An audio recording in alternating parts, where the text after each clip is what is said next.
everyone, welcome to my channel. My name is Erica. You probably know me from casting some of your favorite games in Flesh and Blood. And I'm here today to talk about my run in Calling Liverpool, which was a blast. And we just came back 4 days ago. It's Thursday today, so it's a bit late, but I just wanted to recapture all of the good stuff that came out of the Calling Liverpool and my top 8 run in the Battle Hardened that weekend. So I want to take you through a little bit of a story time, a little bit of a tournament report, basically. So let's get ahead and do that. I had a really fun weekend. We dropped in on the Friday. I had taken Friday and Monday off in order to go to this event. And so Friday and Mondays were travel days.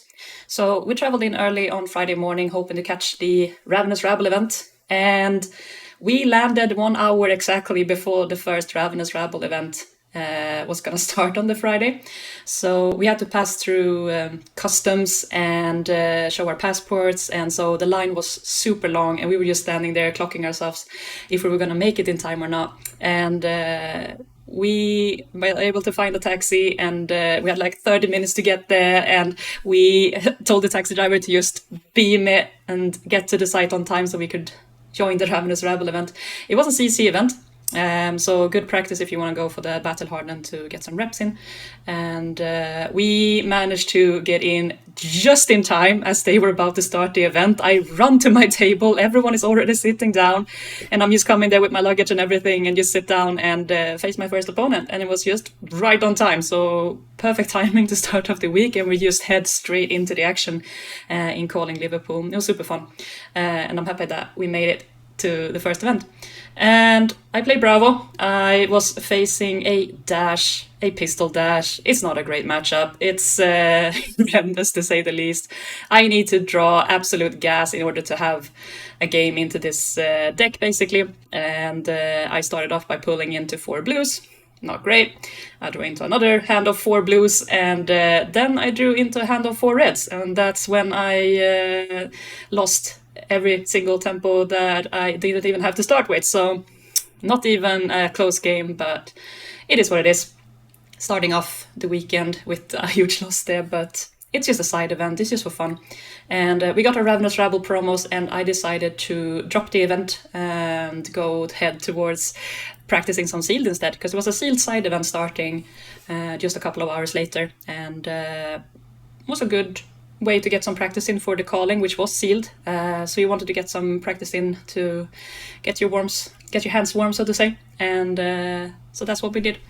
We had a really huge event hall in the conference hall that we were in. And I want to make a note about these fucking clap chairs. If I had another reason to lose weight, this is probably it. I hated these chairs, man.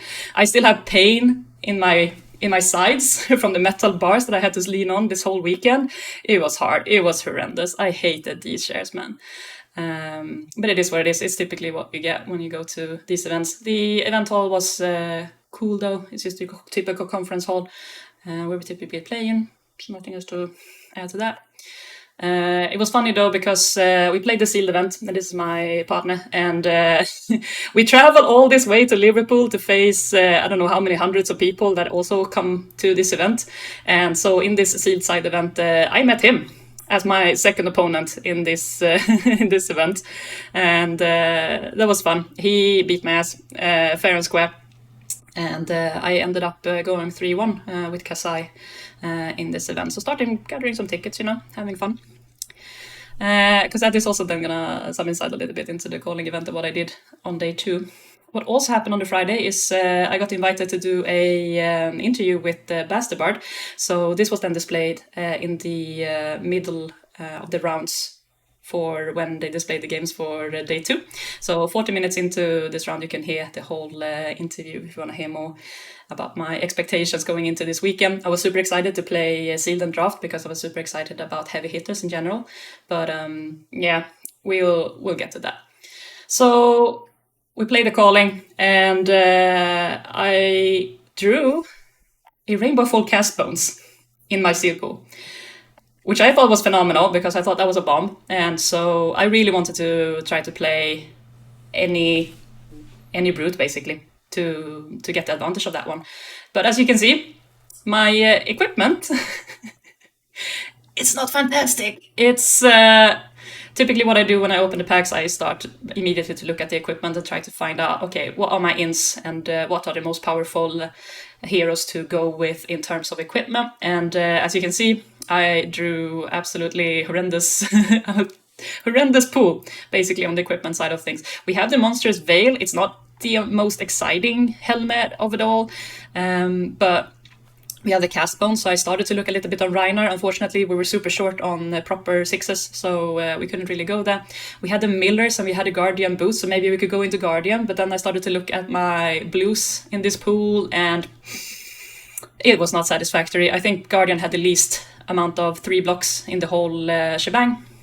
So Guardian was a no-go, and after that we tried to look into the warrior pool. The warrior pool was quite okay. We had 2 red draw swords, and we had a couple of really good attack reactions to go with it. But I did not feel super confident. I was like hedging a bit between both Brute and the Warrior. The Brute for KO, we had like 20 something sixes plus.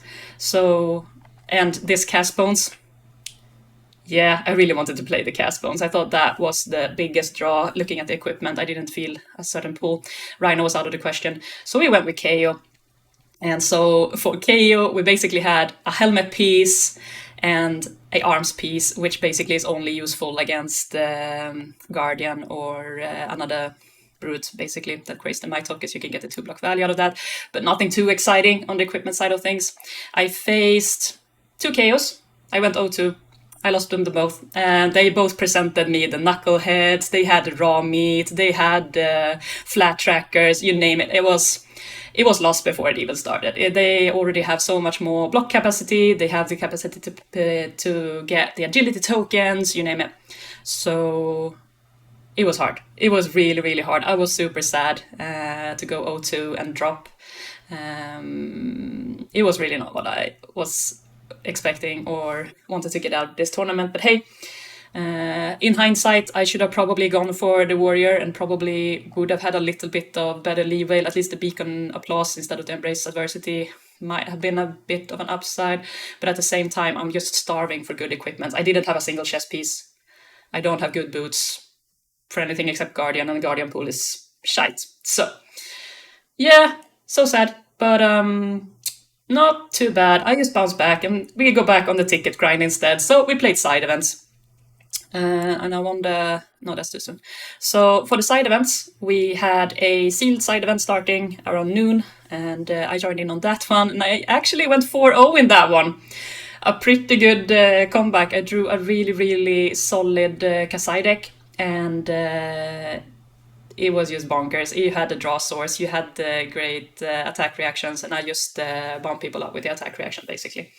And yeah, had a really good run and felt a little bit of confidence boost back, facing the 0-2 in the calling. I felt shit. And then we just 4-0'd the first side event that we went on. So then we got a little bit of a confidence boost back, feeling like, yeah, it's okay. We still know this game. It's fine. Sometimes this stuff happens. It's not something you can control, so it is what it is. Then we went on to play another sealed side event. There was another Ravenous Rabble event happening, and I went on to play Victor in that one.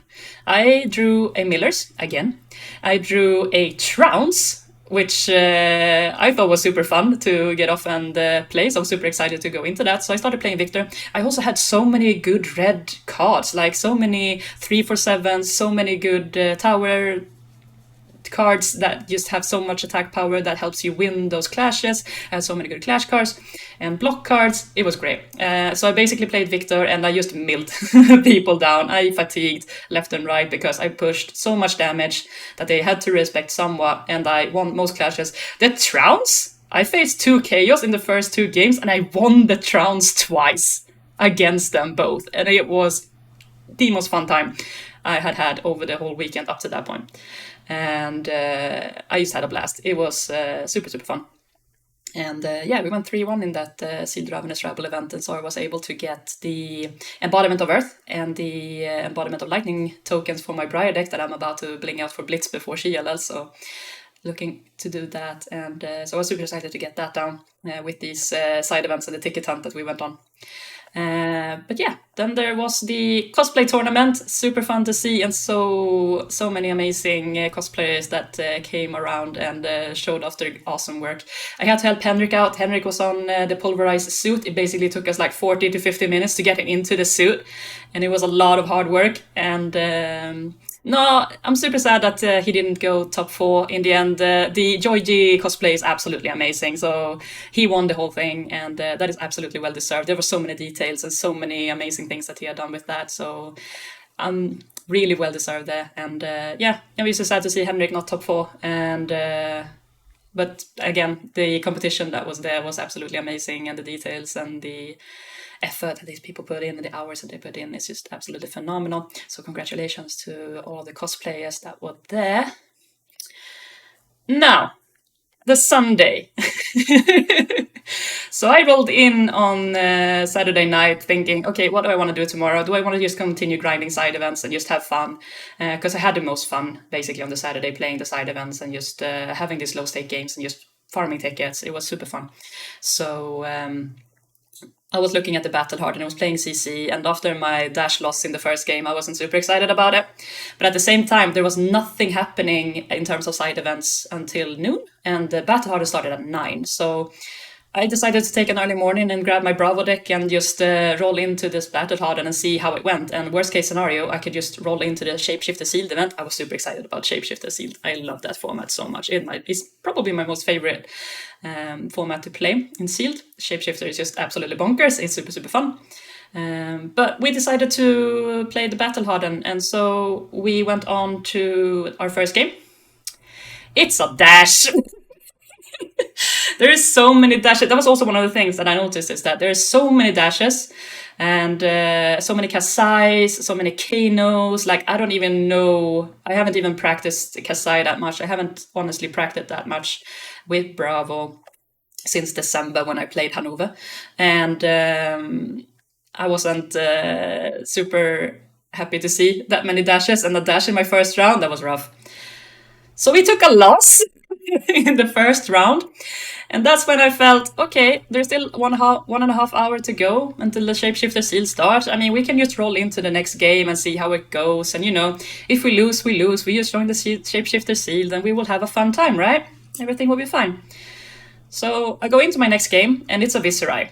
Now, Viserai is not the trickiest matchup to play as Bravo. What I am fearing is that the Viserais might be on the OTK plan, which is super scary, because that means I need to just hammer them down before they can hammer me down. What happened in this game, though, the person I faced was super lovely, and we had a super fun time. But what I realized, like 2 turns into the game, I looked down on my equipment, and I realized that I do not have a headpiece. Full stop. I do not have a headpiece in my slot, and this is like 2 rounds in. That's how you can imagine like how much I've checked out at this point. I just lost to a dash. Everything is awful. I just want to go play Shapeshifter Sealed. It's fine if I lose one. Like, I go into this one thinking it's not my day, right? And so I look down at my equipment, and what I have presented is, I've of course taken out Null Room Boots because you need that. But I put the Null Room Boots as my headpiece, and as my leg piece, I still have my Civic Steps. So I essentially have 2 leg pieces, but no headpiece. So like, Erica, what the like, how did I don't know how this happened, but also like I realized until 2 turns in, you know, it was chaotic. And so I look at my opponent and I was like, I'm sorry, I just realized I have 2 boots and no headpiece. And she was super sweet about it. And she was like, yeah, but it's okay. You can just take your headpiece out and fix your legs and it's fine. And I said, no, but this is like a competitive event and this is not the fix for it. So if we would have called a judge about it, the fix would have been, I would have selected 1 leg piece, I would have removed the other one and not have a headpiece, basically. So what I told her is like, no, this is a competitive event. What I will do is I'll just remove the Civic Steps, put in the Null Room Boots as my boot piece, and then I just pretend I never presented a headpiece in the first place. And so she was very reluctant, like saying, yeah, no, you should present the headpiece. But I said, no, we play competitive and it's not the end of the world. It's fine. And so she goes ahead and produces like 20-something rune chants in the first 2 to 3 turns. And I'm scared. And I'm not attacking her hard enough in order to get her down. But all of a sudden, she decided to apparently not go for the OTK and just attack me straight in the face with these 20-something rune shots, and I have 3 blues in hand. So I protect myself as much as I possibly can for 1 round, have an off turn, and pass back to her, and that's when the grind starts. And she's presenting some damage, I'm presenting some damage, I'm just trying to outvalue what I can at this point without a headpiece, and basically down on block value for the rest of the game. But we eked out. And so we came out of that a win. So now I'm 1-1 in this battle harden. The shapeshifter sealed is about to start.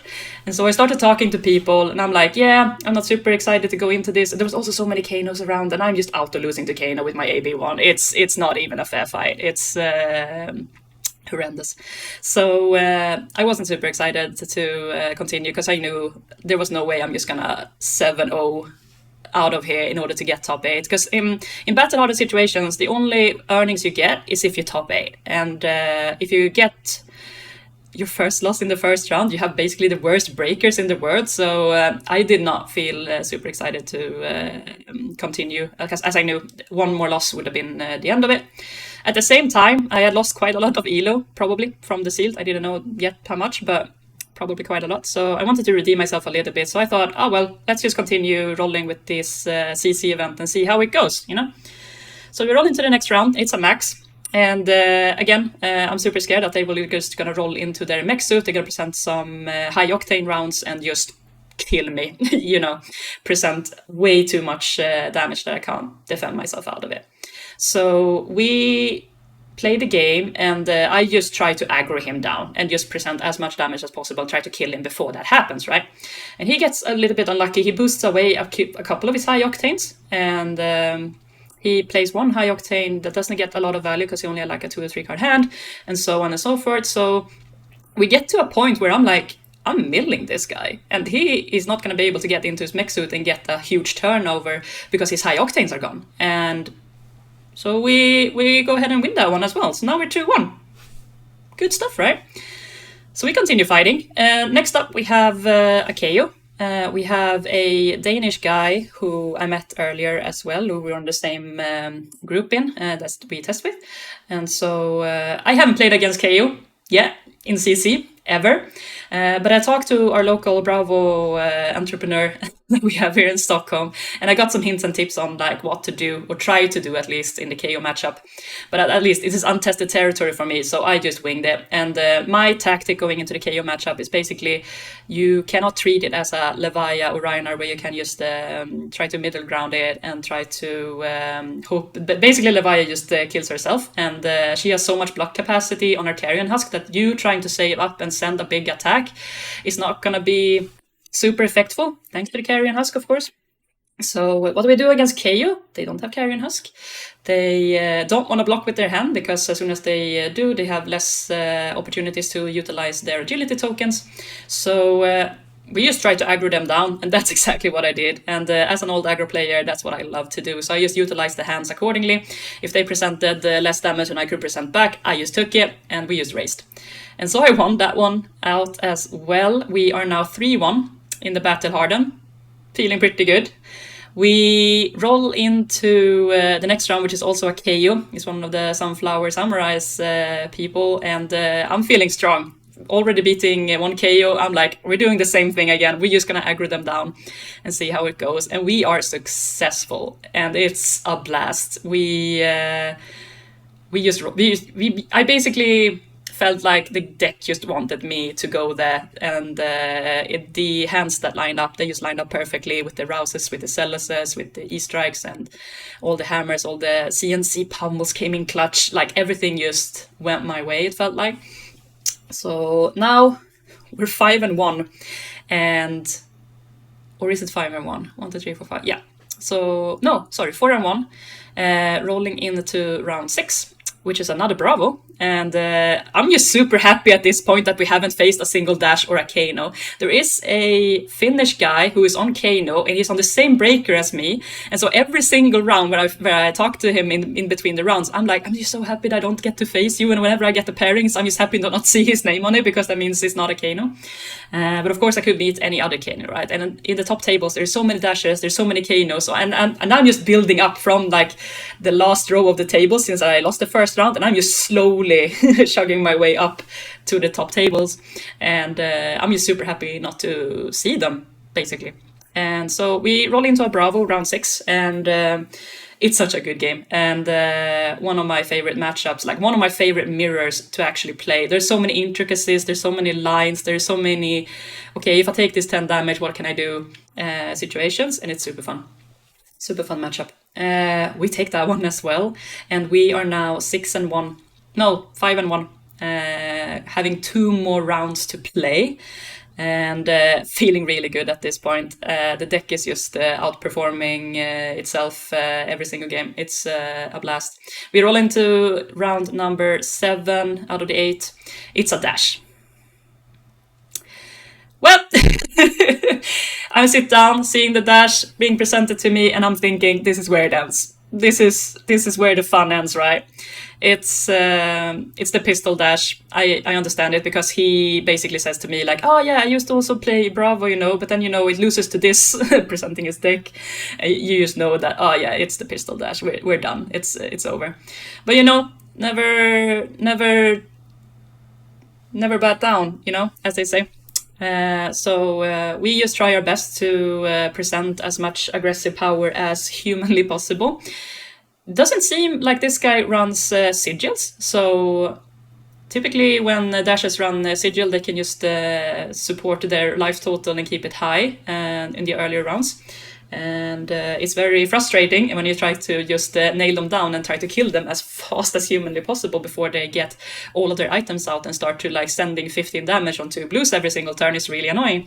And we get down to the lower life totals, and it's really, really down to the wire. And he was not able to get out his second, what's it called, induction chamber?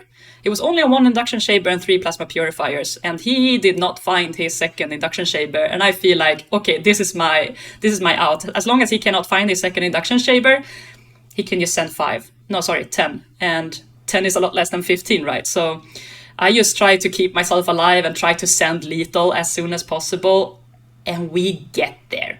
It's one of those situations where they don't have an arsenal. I'm just sending a Tira Sunder, Anothos, and they're down to less than 3 HP, and they do not have a direction in hand, and they just die. And I sit there and like, we beat a dash for the first time in my life almost. It felt amazing. So at this point, I'm like, this you can't beat this, right?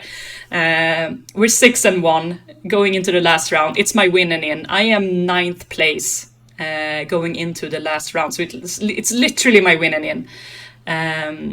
So we need to win this last round in order to go top 8, and I am swarming at this point. So I open up the pairings, and I realize it's Michael Fang. One of the best players in the whole world. He and Brody traveled in from United States to play our Calling in UK, and I'm up against him for my win and in. And he's also on Bravo, which is fine. It's not on Dash or Kano or something else scary. I mean, it's still a Bravo, but it's one of the best players in the world, and I'm scared. I tell him straight up, I'm scared, dude. And he's like, it's fine. It's gonna... Michael is the most sweetest guy. He was a real true sport throughout the whole event, and I'm super happy to play him. We got a deck check, and deck check went fine. We got a few minutes extra on the clock. He won the die roll. He decided to go second. And I presented a Macho Grande dominated on my first turn. 5 damage in on the first turn, feeling good. He presented some Rouse or Seller situation on the back turn, and we just go back and forth, But I just feel like my deck just, bless my soul, is just doing everything in my favor. I drew the pummels, the CNCs, the perfect blues into whatever I wanted to present back, so I feel like I am on the gas most of the time. Until sometime around the 20 life totals where I draw into a full 4 red. Big sad, big sad. And that's when I thought, this is it. I'm not going to be able to capitalize on these 4 reds. Unfortunately for me, Michael only presented a hammer for 4, so I'm able to block at least some of it out, and then I have to basically send an Anatos for 6, at least 6, but I have to pitch 3 reds into it, and it's so awkward, and it was not what you want to do, right? So I thought that was when he tried to clap back a little bit, and it was back and forth, and he went down to 1, and he presented his last Terra Sunder, basically. I have 3 block left on my equipment. The only save I have is that I draw into a D-React, and so I can block with my full equipment and D-React and come back for hopefully lethal if I dominate something. And so I check my first card, it's not it. I check my next card, it's not it. I check my next card, it's not it. I check my 4th card, and it's the Fate Foreseen! Yes! So I just look at the Fate Foreseen, I'm feeling super excited, and I just realize there's also a Terra Sunder in this hand. And there's 2 blues in this hand. This is awesome. So I just send the equipment. I can see on Michael's face that he knows that I have it. I just present the Fate Foreseen. He's like, yep, clap it back. And I present the Terra Sunder, sending the Anotos for 7 dominate, and it's game. Man, I cried. I was so joyous, not for the fact that I beat Michael Fang, but also for the fact that I just went 7-1. I went 7 straight wins into this top 8 in the Battle Hardened, starting from, I'm just gonna go play Shapeshifter Sealed. No, Erica! I had such a good run, and I'm super, super happy I got to play these amazing games, and my deck just performed, and as I mentioned a couple of times, it didn't, but we did the best of the situation, and at the end of the day, we went there. Now, the peak adrenaline rush after that game, there was tears. I was crying. I was so happy. Tears of joy, of course. We go into top 8 presentation, and I'm just looking out for who am I even gonna face in the first round, and what do I need to do in order to prepare. And so I realized they call out the names, and so I realize I'm against Rob Catton. And now Rob Catton has been playing Prism, the new Prism with Luminaris, and I had peeked on it a little bit and was happy I hadn't had to face that on my way up to top 8. But I was going to face him in the first round of top 8, and so I have no idea, basically, what Prism does. I have faced the deck once in my life, and that was before the new Luminaris came about. So here we are, right? And so I have this friend, Kate, who is a Prism main, so I try to hunt her down the first thing I do and be like, okay, Kate, I'm facing Rob Catton on Prism with Luminaris, what do I do? How do I just not insta-lose this one, right? I have no idea what the Angels does, I don't know what to prioritize in terms of killing the Angels, I don't know what his game plan is, I just know that he has probably less life than me, and I have poppers, which is what I have going for me, right? So I get some tips and hints from Kate, and going into this top 8, still feeling exhausted and so excited to actually have made top 8. And Rob is such a true sport. I have met him several times before, and never played him before, but I met him and Layla, his wife, a couple of times, and they are just the most amazing people, so I was looking forward to face him in the top 8 and have a good time, right? Yeah. He was on a tear, to say the least. I had no idea what was going on, but Rob was super kind and helpful and explained everything as it went down, and I just tried my best to keep up with what was going on and tried to make a game plan as I went. But he timed his ALSs perfectly throughout that game, and this is my thinking face, staring down an ALS probably and just hating life. He timed his ALSs perfectly, so whenever I had a Cellus or an E-Strike in hand, he presented an ALS. No value out of my hand, I've probably taken a bunch of damage in order to save this hand, in order to send back, to be able to clear his board, right? And so I presented the ALS. my 3-card hand or whatever doesn't do shit. Because I have to send it on the ALS and then pass my turn. It felt awful. And he has this merciful retribution out, and this is what I feel so stupid about. Because when I played Prism back in the day, I played Briar. Prism was never a problem when playing Briar. You just send things, and Arcane would somehow always go face, and you would probably be favored in those matchups. You never have to bother, right? Now, Merciful Retribution, I thought Merciful Retribution only said whenever a Herald is popped or something is popped, and a Phantasm pops, it just deals 1 Arcane. Full stop. That's what Merciful Retribution does, and that's the only thing I remember when from back in the day when I played Merciful Retribution, when I've been played against Merciful Retribution, right?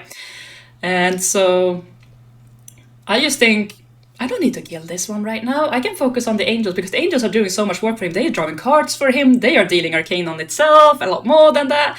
And they're doing a lot more scary shit, so I focus on the Angels, right? Now, there is more text on Merciful Retribution that I did not remember, because it's never been relevant to me before. Because I play Briar. Briar doesn't pop a lot of stuff. Now, Merciful Retribution says whenever a Phantasm is popped, that is not an aura, it goes to your soul. And so Rob was just happily building soul, and I was just happily popping shit that I didn't have to deal with any damage coming through, because I just popped them, right? And that was the end of it. And I just thought somehow that the Heralds had text on them that made them go into soul. I never questioned why the Heralds went into soul. I just thought he had been so good explaining all of these other things, and I had these million other things that I had to keep in mind in order to make things happen. And I just forgot that Merciful Retribution does more stuff, and I got super punished for that. So he was able to build so much soul. So when he had started building quite a good board, because as I said, he popped his ALS out as soon as I tried to get a full grip and play out my hand and clear the board. He popped an ALS, and I had to go for that one, and then he just continued building board and continued building soul. And that made it possible for him to then send the celestial fucking cataclysms in my face for 7 go again, removing 3 cards from soul, also attacking with a herald, also attacking with an angel. This guy is doing 17 damage a turn, and he's just churning back his celestial cataclysm on top because of the angels, right? And, I was miserable. At the same time, I'm in a top 8 situation. I'm just trying to do my best, but I realize, at this point in time, there's nothing I can do. I'm too low in life. He's at 11 HP. At least I got him that far, but there's nothing I can do at this point. The Merciful Retribution got killed way too late, and I should have focused that one. Simple as that, but I didn't. So, yeah. We still made top 8 though! So, super amazing time. We got the Iris mat, which I instantly, or not instantly, but after the top 8 game, I met up with one of the cosplayers, and they exchanged me their top 4 mat, which is the Fianda's fabric one, in exchange for this one.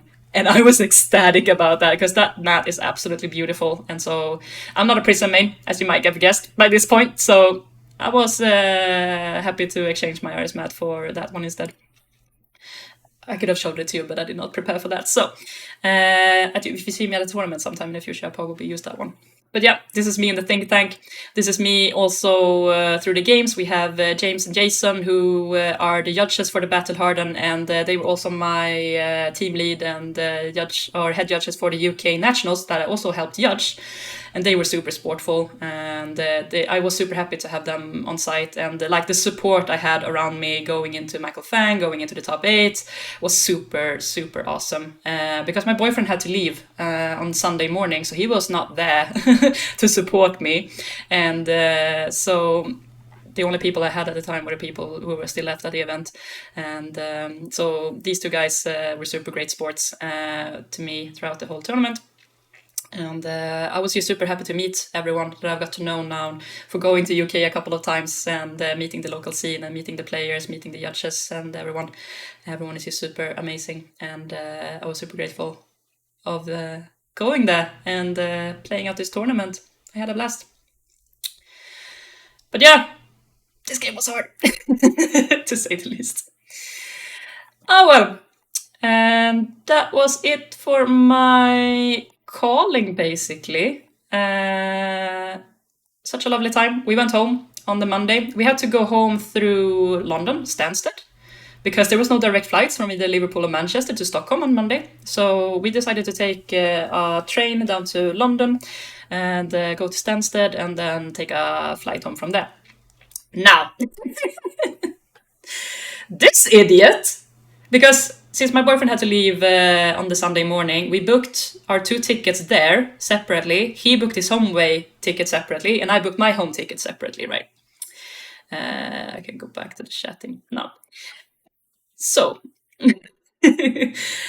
when I get to the check through, or whatever you want to call it, when you show your ticket to get to security, I go down to the line and I blip my ticket and I get a red light on it. And I'm like, what's going on? I try to blip it again. It says seek personnel line or something like that. So I was like, what's going on? And I check my ticket. And so I can see the date on the ticket and it says 19th of February. That Monday was not 19th of February. It was the fucking 12th of February. I bought a ticket home for the wrong Monday. Yeah, that was me. So I had to panic buy a new ticket. Fortunately, there were 3 spots left on the airplane. The ticket, though, costs a little bit above what I had just made going top 8 in the Battle Harden. So those money are already gone. Because I had to get home in order to go back to work on Tuesday.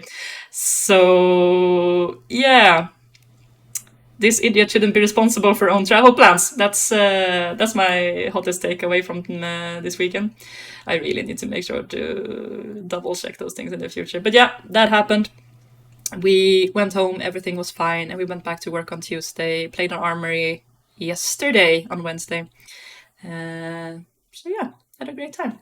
This weekend is Rotenaz weekend.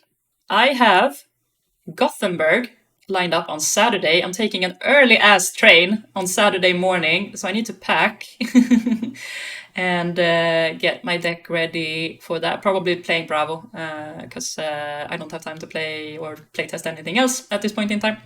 And then after Gothenburg on Saturday, it's CC, of course. We are actually going to Oslo on the Sunday and also playing a Rotenaz event that is a draft event. So super excited to get some drafts in. Playing sealed a whole bunch this past weekend has given me hunger for actual drafting. So I'm super excited about that. I might make another video about tournament report for that weekend as well. So stay tuned for that.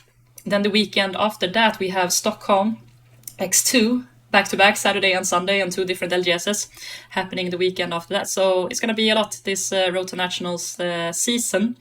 So looking forward to playing some more awesome games. Thank you so much for listening, and I hope it was nice listening to me rant about my weekend. And I hope to see you in the future or in the next video. Thank you so much. Take care.